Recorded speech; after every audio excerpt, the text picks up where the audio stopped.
Halo, Sobat Sopter semuanya. Semoga kita semua dalam keadaan sehat jasmani dan rohani, tidak kekurangan satu apapun. Oke, seperti biasa, sebelum dilanjut ceritanya, bantu Mimin dulu untuk tekan tombol like-nya.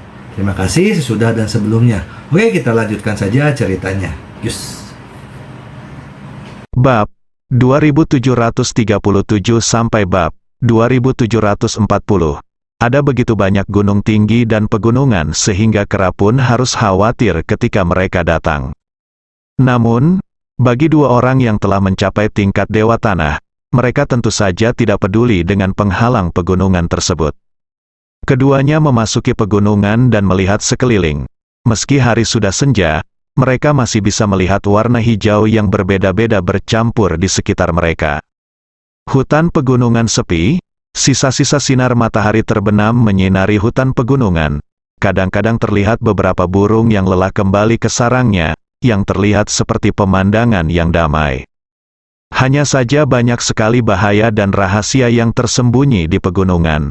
Keduanya berjalan sekitar 1 jam sebelum sampai di lokasi yang tertera di peta. Ye Chong bahkan tidak perlu melihat dengan cermat untuk memastikan bahwa ini pasti Gunung Changlong. Karena ini adalah gunung yang ditutupi oleh lapisan pelindung transparan yang hampir tidak terlihat. Sepertinya kita sudah sampai, kata Liu Jing. Ye Chong mengangguk dan melihat lingkaran sihir di luar Gunung Changlong. Lingkaran sihir ini tidak sepenuhnya tersembunyi, bahkan orang biasa pun dapat menemukan perisai pelindung ini. Namun, tidak masalah, pegunungan di sisi ini sangat luas, dan lingkaran sihir Gunung Changlong tersembunyi di dalamnya, tidak dapat dilihat dari luar sama sekali, dan tidak akan ditemukan oleh orang biasa, rakyat. Formasi ini ditinggalkan oleh Dewa Pedang Krisan saat itu, apalagi manusia biasa, bahkan Dewa Tanah seperti Ye Chong dan Liu Jing pun tidak bisa mematahkannya. Namun, saat ini, kunci untuk membuka lingkaran sihir ada di tangan Ye Chong. Tidak sulit bagi Ye Chong untuk memasuki Gunung Changlong. Ketika mereka sampai di sini, hari sudah gelap gulita. Saat malam tiba, langit dipenuhi bintang, dan bulan terang terbit dari sisi gunung. Bulan di sini lebih besar dan bulat dibandingkan bulan yang biasa terlihat di kota. Langit sangat cerah malam ini dan cahaya bulan sangat terang. Cahaya bulan keperakan menyinari bayangan pohon yang berbintik-bintik, menerangi area sekitarnya. Di kejauhan hutan, sesekali terdengar kicau jangkrik. Makam pedang di Gunung Changlong sepertinya melambai ke arah Ye Chong. Faktanya, Ye Chong selalu merasa aneh di hatinya. Lingkaran sihir ini disusun di sini oleh Badan Pedang Krisan, yang jelas tidak bisa dibuka oleh orang biasa. Namun, jika jalan hantu melempar tangmen ke sini, berarti orang dari jalan hantu dapat membuka lingkaran sihir ini tanpa kunci. Bahkan Ye Chong tidak bisa melakukan ini, yang berarti Kidao pasti mengirim orang yang sangat kuat. Setidaknya itu jauh lebih tinggi dari level Hei Wuchang. Dan apa tujuan Ghost Road bekerja keras untuk melakukan hal-hal ini? Ye Chong masih tidak mengerti. Ayo masuk, kata Liu Jing. Saat Ye Chong linglung, Liu Jing menepuk bahu Ye Chong. Ye Chong mengangguk. Aku ingin tahu seperti apa Tang Men di dalam. Akankah seorang gadis merasa takut di lingkungan seperti itu? Pikir Ye Chong secara acak. Kemudian, ketika Ye Chong hendak mengeluarkan segitiga yang bisa membuka lingkaran sihir, dia tiba-tiba mendengar suara di sebelahnya. Kemudian, seorang pria keluar dari hutan di dekatnya. Orang ini adalah seorang pemuda berusia 30-an, mengenakan jubah putih dan memegang pedang panjang di tangannya. Dia memiliki sikap yang tampan dan sosok yang tinggi dan tinggi. Dia tampak seperti pemuda yang tampan. Ia adalah keturunan tubuh pedang Krisan dan tuan muda Villa Senjian saat ini, Xiao Taya. Xiao Taya perlahan berjalan mendekati Ye Chong dan Liu Jing dan berkata dengan dingin, "Aku sudah lama menunggumu." Lalu dia menatap Ye Chong, "Apakah kamu Ye Chong?" "Itu kamu, Liu Jing, sekilas aku mengenali Xiao Tai." Ye Chong bertanya dengan rasa ingin tahu, apakah kamu kenal dia?" Liu Jing berkata, "Orang ini adalah pemilik Villa Senjian. Dia juga keturunan Dewa Pedang Krisan, namanya Xiao Taya." Dewa Pedang Krisan, keturunan Ye Chong mengangguk dengan sedikit lebih hormat. Bagaimanapun, Dewa Pedang Krisan adalah orang yang patut dikagumi, menjaga seluruh dunia seni bela diri di Tiongkok. Halo, Ye Chong menyapanya lebih dulu. Apakah kamu Ye Chong? Xiao Taya terus bertanya. Apakah kamu pernah membunuh orang asing sebelumnya? Xiao Taya mengacu pada paus asli Jerman dan Austria. Saat itu, Xiao Taiaben berpikir untuk menjadi terkenal dalam satu gerakan dengan membunuh paus Jerman dan Austria, dan sekali lagi membuat reputasinya sebagai Excalibur Villa terkenal. Sangat disayangkan ketika dia tiba, Ye Chong telah membunuh paus Jerman dan Austria selangkah lebih maju. Dan justru karena inilah, reputasi Ye Chong sebagai kaisar pedang menjadi semakin terkenal di seluruh dunia. Xiao Taya juga menggunakan pedang, jadi tentu saja dia tidak diyakinkan oleh Ye Chong. Melihat nada suara Xiao Taya penuh permusuhan, Ye Chong bertanya dengan rasa ingin tahu, apakah kamu di sini untuk membalaskan dendamnya? Xiao Taya terkekeh. Membalas dia, saya tidak pernah tertarik dengan hal itu. Minat saya adalah Anda. Apa yang kamu inginkan? Ye Chong bertanya dengan hati-hati, apakah Xiao Taya masih memiliki minat ini? Xiao Tai tersenyum dan berkata, hari ini aku akan bertarung denganmu untuk melihat siapa Raja Pedang. Jika kamu ingin kalah, kamu harus melepaskan gelar Raja Pedang secepat mungkin. Ternyata itu dia sedang mencari seseorang. Ye Chong tidak tertarik bersaing dengan dirinya sendiri. Dia berkata, mari kita lupakan saja. Xiao Taya mendengus dingin dan berkata, lupakan. Apakah kamu takut sekarang? Sudah terlambat. Tidakkah kamu ingin memasuki makam pedang ini? Jika kamu tidak mengalahkanku, kamu tidak akan pernah mau masuk. Bagaimana kamu tahu? Ye Chong bertanya dengan rasa ingin tahu. Haha, jangan kira aku tidak tahu. Aku mulai memperhatikanmu setelah kamu sampai di Susan. Kamu sebenarnya ingin tahu di mana makam pedang leluhurku dan ingin masuk ke makam pedang. Aku tidak tahu apa tujuanmu, kata Xiao Taya. Ketika Liu Jing dan Ye Chong mendengar ini, mereka tahu pasti ada seseorang yang memberitahu mereka di Susan. Dia memberitahu Xiao Taya tentang pencarian Ye Chong untuk alamat Jianzhong. Li Zizai berkata, hampir sama. Ye Chong berkata, kamu salah paham. Aku memasuki makam pedang hanya untuk menyelamatkan satu orang. Temanku dikurung di dalam. Haha, bisakah kamu mengatakan omong kosong seperti itu? Xiao Taya tertawa. Sungguh, apakah aku akan melakukannya mengatakan bahwa kamu pintar atau bodoh? Apakah kamu berpikir bahwa semua orang bodoh? Apakah kamu pikir aku akan mempercayai omong kosong semacam ini? Juga, aku menyarankan kamu untuk tidak memiliki angan-angan makam pedang. Ini selain itu, adalah lingkaran sihir yang ditinggalkan oleh leluhurku, dan sangat mustahil bagimu untuk memasukinya. Xiao Taya melanjutkan. Ye Chong mengangkat bahu. Pada saat ini, kunci untuk membuka lingkaran sihir ada di tubuh Ye Chong. Kamu tidak perlu khawatir tentang hal itu sekarang. Ye Chong berkata, minggir saja. Xiao Taya menyipitkan matanya dan berkata dengan dingin, jika kamu ingin aku menyingkir, biarkan aku melihat apa yang bisa kamu lakukan. Mari kita lihat level apa kamu. Aku berkata, aku tidak ingin berkelahi bersamamu, kata Ye Chong. Xiao Taya mencibir, berhenti bicara omong kosong. Kamu harus bertarung hari ini, bahkan jika kamu tidak bertarung. Saat dia mengatakan ini, Taya kecil mengulurkan tangan kanannya, lalu merentangkan telapak tangannya dan mendorong ke depan dengan lembut. Dalam sekejap, udara di sebelahnya mengembun menjadi 3 pedang tajam. Mampu memadatkan udara menjadi pedang, dan pedang tersebut juga membawa maksud pedang, menunjukkan bahwa Xiao Taya juga seorang ahli ilmu pedang. Kemudian, Kotai melambaikan tangannya, dan suara desir, desir, terdengar di langit malam.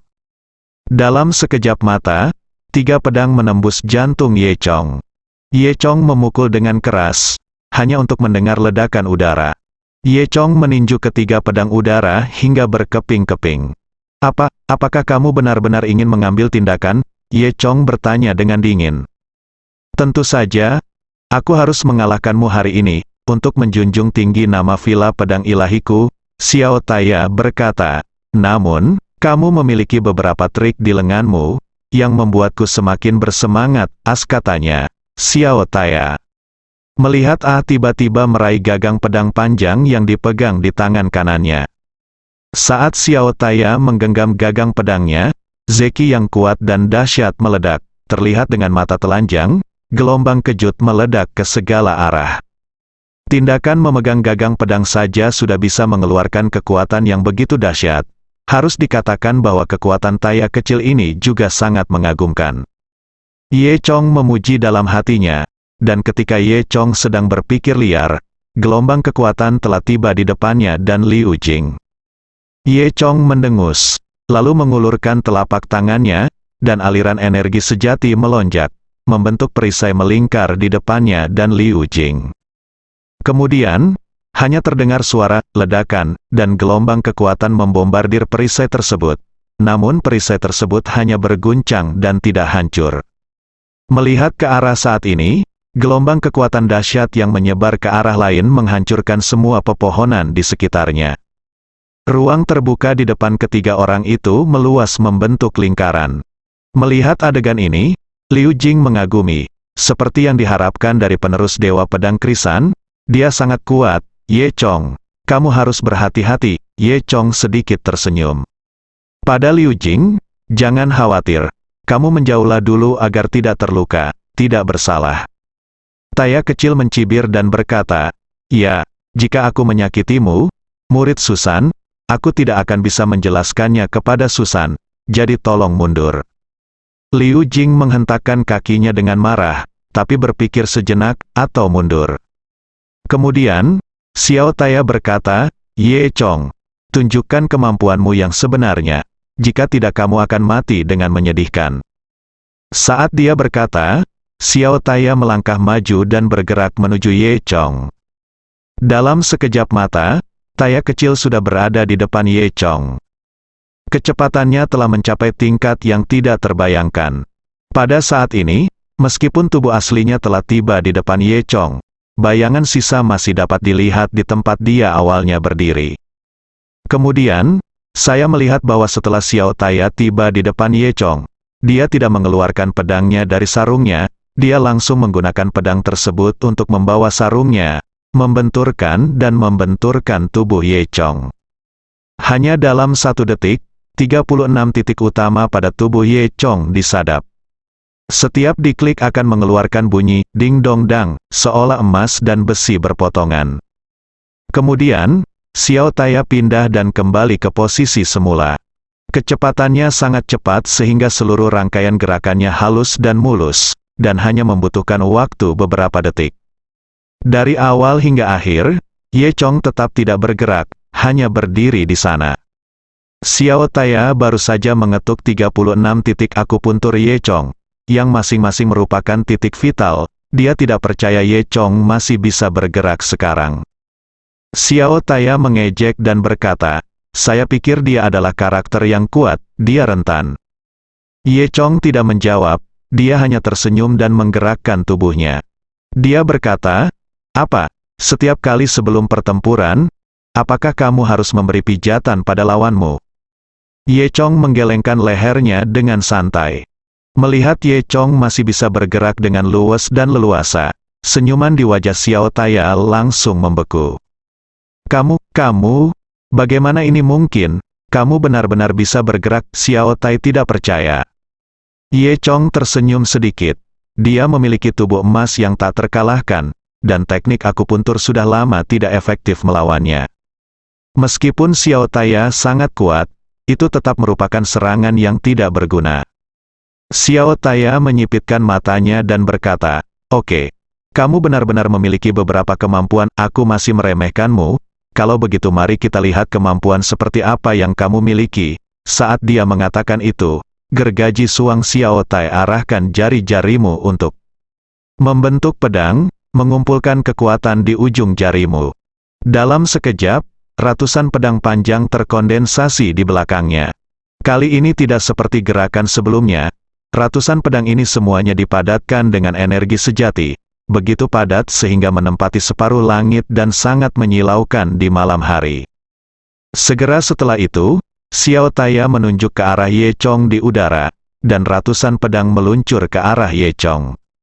Itu seperti segerombolan lebah dengan penyengat yang menyengat Ye Chong, terlihat spektakuler dan membawa suara angin yang bertiup. Kemanapun ia lewat, bahkan udara pun terkoyak. Ratusan pedang menusuk ke arah Ye Chong. Ye Chong tidak peduli sama sekali. Sambil berpikir, dia menghunus pedang tulang ikan. Segera setelah itu, Ye Chong mengayunkannya dengan keras dan mengeluarkan cahaya pedang biru berbentuk bulan sabit. Cahaya pedang menuju ke arah ratusan pedang Qi, dan pada akhirnya hanya terdengar suara ledakan. Cahaya pedang dan pedang Zeki saling membombardir, dan terjadi ledakan besar. Untuk sementara waktu, seluruh pegunungan dibangunkan oleh suara ledakan besar. Banyak burung dan hewan di hutan yang jauh ketakutan dan meninggalkan sarangnya, tidak mengetahui apa yang terjadi. Dan ketika Xiao Taya melihat pemandangan ini, dia tidak bisa menahan ekspresi terkejutnya. Jurus yang baru saja dilakukan Ye Chong dipelajari dari kotak pedang Dewa Pedang Krisan, yang merupakan teknik pedang Dewa Pedang Krisan. Ilmu pedang ini berasal dari klan yang sama dengan milik Xiao Taya, dan Xiao Taya dapat mengetahuinya secara sekilas. Dia menatap Ye Chong dengan heran. Kamu, bagaimana mungkin? Bagaimana kamu tahu ilmu pedang leluhurku? Dalam hal ini, Ye Chong terlalu malas untuk menjawab. Sekarang, Ye Chong berani bergegas menyelamatkan orang. Dia hanya ingin melawan Taya kecil di depannya dulu. Ye Chong tidak mengatakan apa-apa, dan dengan santai mengeluarkan lampu pedang hijau, menebas Xiao Taya lagi. Xiao Taya mendengus pelan, lalu mengayunkan pedang panjangnya. Ia mengulurkan tangan kirinya dan mengendalikan pedang panjang itu dengan telapak tangannya. Ia melihat pedang panjang itu berputar cepat di tangannya. Pedang panjang itu berputar, langsung membentuk perisai energi sejati. Cahaya pedang menghantam perisai energi pedang dengan keras, tapi tidak mematahkan pertahanan Xiao Taya. Ye Chong berkata, "Sudah cukup. Aku masuk sekarang, kamu minggir. Kalau tidak, aku tidak akan sopan." Xiao Taya tidak peduli sama sekali. "Haha, nada bicaramu tidak kecil, aku akan mengalahkanmu hari ini, kamu." Ye Chong terlalu malas untuk berurusan dengan Xiao Taya lagi di sini. Kemudian, dengan pemikiran di benak Ye Chong, seberkas warna biru keluar dari pelukannya. Itu adalah King Di, salah satu dari 6 pedang besar Dewa Pedang Krisan. Segera setelah itu, pedang ilahi Kaisar King berputar di udara dan menembak ke arah Xiao Taya dengan kecepatan tinggi. Xiao Taya melihat kilatan cahaya hijau di matanya, melesat ke arahnya. Dia segera mengangkat pedang di tangannya untuk melawan. Kemudian, hanya terdengar suara dang yang tajam, dan pedang ilahi King Di mengenai sarung Xiao Taya. Kekuatan besar itu langsung mengguncang Xiao Taya mundur beberapa langkah dan hampir tersandung ke tanah. Ini adalah pertama kalinya Xiao Taya mengalami situasi yang memalukan. Setelah pedang ilahi Kaisar King menjatuhkan Xiao Taya, pedang itu melayang di udara. Ketika Xiao Taya melihat pedang cian kecil itu, dia merasa sedikit familiar pada awalnya, tapi kemudian keraguannya berubah menjadi keterkejutan. Mungkinkah ini adalah pedang Dewa 6 Tangan legendaris nenek moyang kita? Itu adalah harta karun yang telah mereka cari selama bertahun-tahun di Villa Senjian tetapi belum ditemukan. Namun, itu adalah peninggalan nenek moyang mereka. Bagaimana bisa terjadi pada orang ini? Xiao Taya bertanya dengan sangat terkejut. Ye Chong, apa yang kamu bicarakan? Ye Chong berkata dengan tenang, ini, apakah kamu belum mengenalinya? Setelah mendengar ini, Xiao Taya mengerti. Oke, itu memang milik leluhurku. Aku tidak menyangka orang yang penuh kebencian ini, dia mencuri barang leluhurku. Kembalikan padaku, kata Xiao Taya. Ye Chong sedikit tersenyum. Kamu juga seorang master. Tetapi kamu tidak mengerti bahwa segala sesuatu di dunia ini ditakdirkan. Tentu saja, orang-orang baik akan hidup di dalamnya. Juga, bagaimana kamu dapat membuktikan bahwa ini adalah milikmu? Apakah menurutku kamu pantas memiliki pedang ini? Tuhan. Setelah ribuan tahun, kamu mengaku sebagai keturunan Dewa Pedang Krisan. Siapa yang tahu kalau kamu adalah keturunan sebenarnya dari Dewa Pedang Lama? Menurutku ilmu pedangmu tidak terlalu bagus, dan kamu tidak pantas memiliki krisan, pedang Dewa Pedang. Setelah mendengar ejekan Ye Chong, Xiao Taya melotot dengan marah. Ye Chong, kamu terlalu banyak menggangguku, aku akan membunuhmu hari ini. Awalnya, Xiao Taya hanya ingin mengalahkan Ye Chong, tapi sekarang dia telah mengubah kekalahan menjadi pembunuhan. Ye Chong tidak takut sama sekali dan berkata, itu tergantung pada apakah kamu memiliki kemampuan seperti itu. Begitu dia selesai berbicara, pedang ilahi King di bawah kendali Ye Chong, menyerang Xiao Taya lagi. Pedang ilahi King Di ini mengandung intisari teknik pedang-pedang krisan, kekuatannya sangat dahsyat. Bagaimana Xiao Taya bisa menahannya? Setelah Xiao Taya memblokir dua pedang secara berurutan, dia dikejutkan kembali oleh kekuatan besar pedang ilahi King Di. Saat ini, melihat penampilannya, dia terlihat sedikit malu. Tahukah Anda, dia adalah keturunan Dewa Pedang Krisan, tuan muda dari Villa Dewa Pedang. Kapan dia pernah mengalami penghinaan dan kekalahan seperti itu? Xiao Taya sangat marah dan menjadi sedikit gila. Oke, kamu memaksaku melakukan ini. Saat dia mengatakan itu, Xiao Taya memegang gagang pedangnya, dan kemudian, dengan suara cang-cang, dia mengeluarkan pedang dari sarungnya. Ini pertama kalinya Xiao Taya menunjukkan pedangnya. Sepertinya Taya kecil ini benar-benar akan menggunakan tipuan. Kemudian, aku melihat Xiao Taya menggumamkan kata-kata, dan pedang panjang di tangannya tiba-tiba meledak dengan cahaya putih.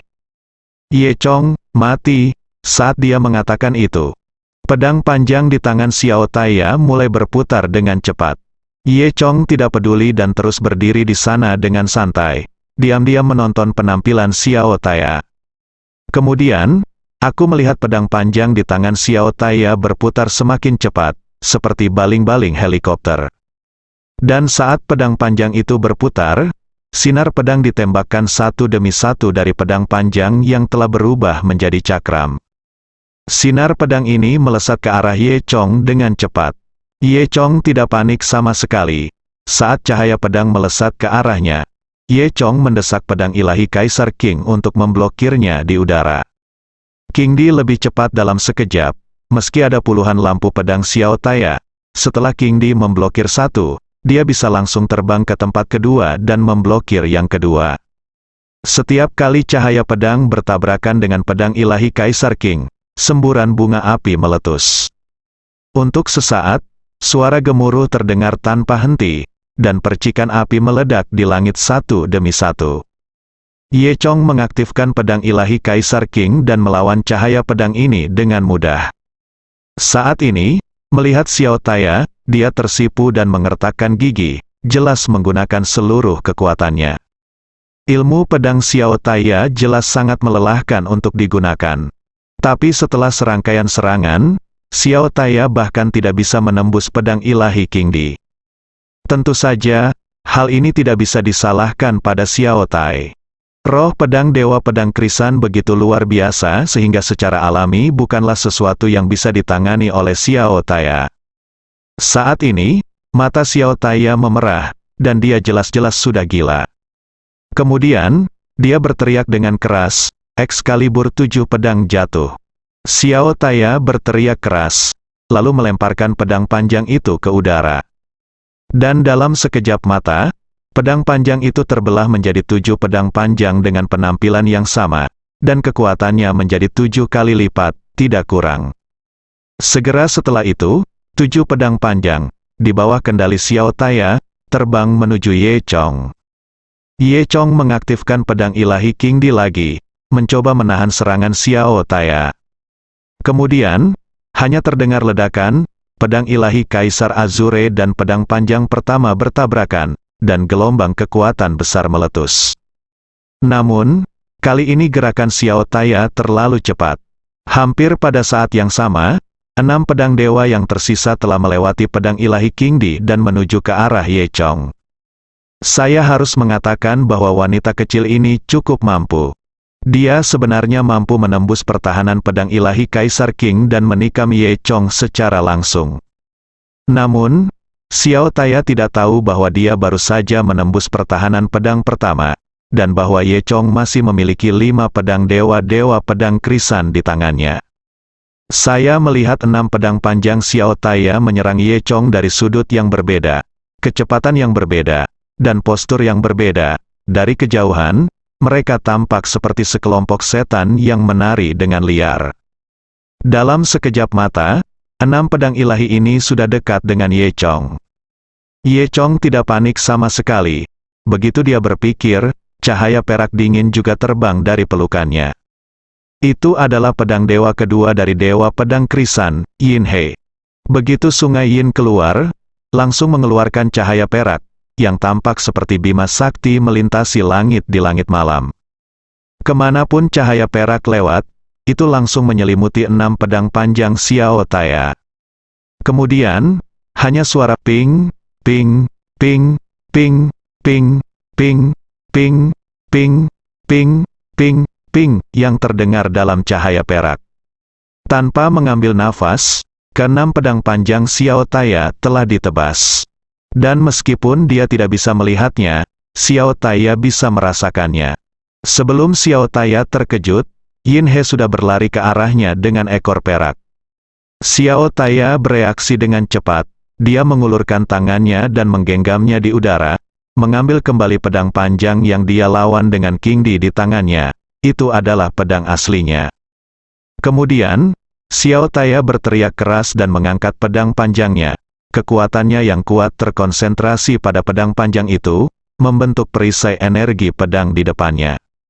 Detik berikutnya, terjadi ledakan, dan cahaya perak besar Yin He mengenai perisai. Faktanya, Xiao Taya juga mengetahui betapa kuatnya pedang ilahi Sungai Yin, jadi dia mengambil kembali pedangnya. Kemudian, sambil membentuk perisai, dengan pikiran, pedangnya terbelah menjadi 7 pedang lagi. Kamar-kamar pribadi ini berputar dengan gagang pedang sebagai pusatnya, membentuk sebuah piringan. Cakram ini berubah menjadi perisai kedua, menghalangi Xiao Taya. Segera setelah itu, hanya terdengar suara ledakan, dan pedang ilahi Sungai Yin seperti Sungai Yin di langit malam, jatuh lurus ke bawah 3.000 kaki dan membombardir perisai Xiao Taya. Hanya dalam sepersekian detik, 2 lapis perisai Xiao Taya langsung hancur. Seluruh tubuh Xiao Taya juga terguncang oleh kekuatan yang sangat besar dan terbang mundur. Dia tidak jatuh dengan keras ke tanah sampai dia berguling dalam jarak lebih dari 10 meter. Setelah jatuh ke tanah, dia berguling 2 kali lagi sebelum berhenti. Saat ini, pakaian aslinya yang berwarna putih tertutup lumpur, dan tali yang digunakan untuk mengikat rambutnya robek. Beberapa pedangnya yang lain telah lama hancur.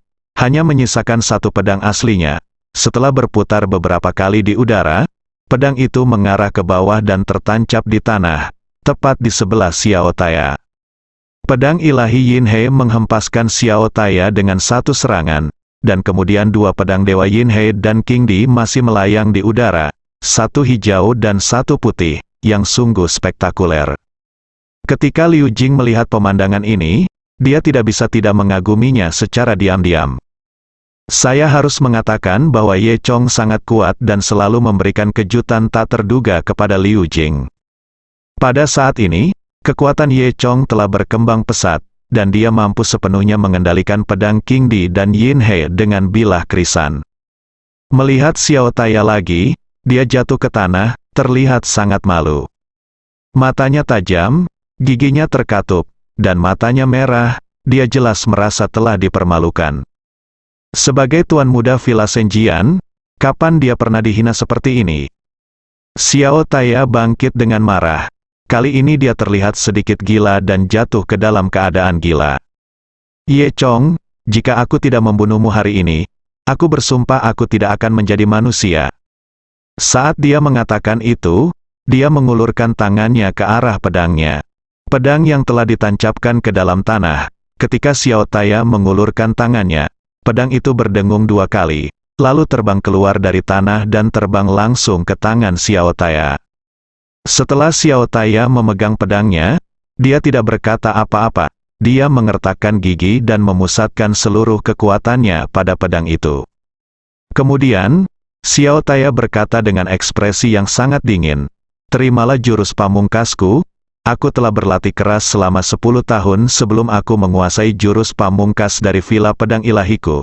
Ye Chong, kamulah orang pertama yang mati hari ini. Orang yang berada di bawah pengaruh jurus pamungkasku dianggap sebagai berkahmu, jadi silakan mati." Kata Xiao Taya. Saat dia berbicara, dia tiba-tiba melemparkan pedangnya ke langit, dan kemudian berteriak dengan keras, "Excalibur 8 pedang jatuh." Kumpulan skill pedang Excalibur ini adalah skill unik dari Excalibur Villa, yang dapat membelah semakin banyak pedang yang keluar, semakin kuat mereka. Siapapun yang bisa menggunakan 7 pendekar dianggap sebagai master yang sangat kuat. Pada dasarnya dia bisa mengalahkan Dewa Tanah biasa tanpa masalah. Bahkan di antara para tetua Villa Pedang Ilahi, hanya sedikit yang bisa melakukannya. Dan di usianya yang masih sangat muda, Xiao Taya sudah mampu menggunakan 7 pendekar pedang, dan dikenal sebagai seorang jenius yang jarang terlihat dalam 100 tahun di Senjian Villa.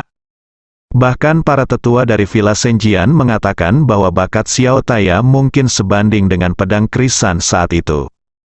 Xiao Taya tumbuh dalam lingkungan seperti itu, tetapi hari ini dia mengalami kemunduran. Bagaimana dia bisa menanggungnya? Oleh karena itu, pada saat ini, Xiao Taya menjadi gila dan menggunakan seluruh kekuatannya untuk secara paksa menggunakan 8 pendekar pedang yang lebih kuat. Dalam 100 tahun sejak Excalibur Villa, belum ada yang bisa menggunakan Ba Jian Luo. Xiao Taya mungkin adalah orang pertama. Tiba-tiba, pedang di langit tiba-tiba berubah menjadi 8 pedang. 8 pedang disusun berjajar membentuk kipas dengan ujung pedang sebagai pusat lingkaran, Yi Ku Yue. Kemudian, Xiao Taya mengarahkan jarinya ke udara, menunjuk ke arah Ye Chong, dan berkata, "Bunuh." Detik berikutnya, hanya suara desir, desir, yang terdengar, dan ke-8 pedang dewa melesat, menuju Ye Chong. 8 pedang dewa ini, ada yang menusuk, ada yang terpotong, ada yang berputar, ada yang jatuh dari langit, dan ada yang datang dari bawah ke atas, semuanya berbeda. Tapi kecepatannya sangat cepat, seolah-olah ada kehidupan. Dalam sekejap, mereka menyerang Ye Chong dari segala arah. Ye Chong tidak peduli sama sekali. Dia memasukkan tangannya ke dalam sakunya, dengan pedang ilahi King Di Qian di sebelah kiri dan pedang ilahi Yin He perak di sebelah kanan. 8 pedang menyerang Ye Chong dari segala arah, begitu cepat sehingga hanya sekelompok bayangan yang terlihat. Di bawah kendali pikiran Ye Chong, kedua pedang kecil itu juga mulai beroperasi dengan sangat cepat. Lalu yang terdengar hanyalah semburan suara, kresek, dan ping-ping pong-pong. Meskipun kekuatan 8 pedang Luo berkali-kali lebih kuat dari 7 pedang Luo, serangannya cukup dahsyat. Namun, Ye Chong tidak tergesa-gesa, dengan 2 pedang dewa, 1 hijau dan 1 putih di kiri dan kanan, menghalangi dia kedap udara tanpa cacat. Serangan ini hanya berlangsung beberapa detik, dan kemudian hanya terdengar bunyi, klik, yang tajam. Bagaimanapun juga, pedang ilahi Kaisar Azure adalah pedang ilahi dari Dewa Pedang Krisan, bukan benda fana, yang menghancurkan pedang Xiao Taya menjadi beberapa bagian. Dan setelah membuka sayatan ini, pedang Xiao Taya lainnya secara alami tidak dapat melarikan diri. Pada akhirnya, hanya ada suara dentingan logam pecah, dan semua pedang lainnya hancur. Dan dalam beberapa detik, hanya pedang suci milik Xiao Taya yang tersisa. Akibatnya, di bawah serangan Kaisar King dan Yin He, pedang ilahi ini pecah menjadi 2 bagian dengan klik, berputar 2 kali, dan kemudian jatuh ke tanah. Pedang ilahi Kaisar King berubah menjadi seberkas cahaya jernih dan tiba di depan Xiao Taya dengan desir. Xiao Taya terkejut. Ketika dia bereaksi, pedang ilahi King Di telah berhenti di antara alisnya. Saat ini, Ye Chong lah yang berhenti. Jika Ye Chong tidak berhenti, pedang ilahi King Di akan menembus alis Xiao Taya saat ini. Xiao Taya sangat terkejut. dan sangat terkejut hingga dia tidak dapat berbicara untuk beberapa saat. Kemudian, Ye Chong melambaikan tangannya dan mengambil kembali Kaisar King dan pedang ilahi Sungai Yin. Ye Chong berkata, "Kamu kalah." 3 kata ini menyerang otak Xiao Taya seperti sambaran petir. Keturunannya dari Krisan Jian Shen yang agung, pemilik muda Villa Senjian, yang dikenal sebagai jenius ilmu pedang yang langka dalam 1 abad, hilang. Dan dia masih kalah dari pedang yang dia kuasai. Di dunia ini, ada seseorang yang lebih kuat darinya dalam hal pedang. Xiao Taya merasa sulit menerima kenyataan ini. Tidak mungkin, kenapa Xiao Taya menjadi gila saat ini? Ye Chong terlalu malas untuk memperhatikan Xiao Taya, tetapi melihat bahwa Xiao Taya adalah orang yang cukup berbakat, dia tidak bisa tidak mengatakan satu hal lagi, "Kekuatanmu lumayan, tapi kamu harus tahu bahwa ada orang di luar dunia ini. Tidak ada yang berani mengatakan bahwa dia tidak terkalahkan. Kamu tetap harus terus berlatih dan menjadi dirimu sendiri. Tidak perlu menjadi lebih baik daripada orang lain." Bersambung.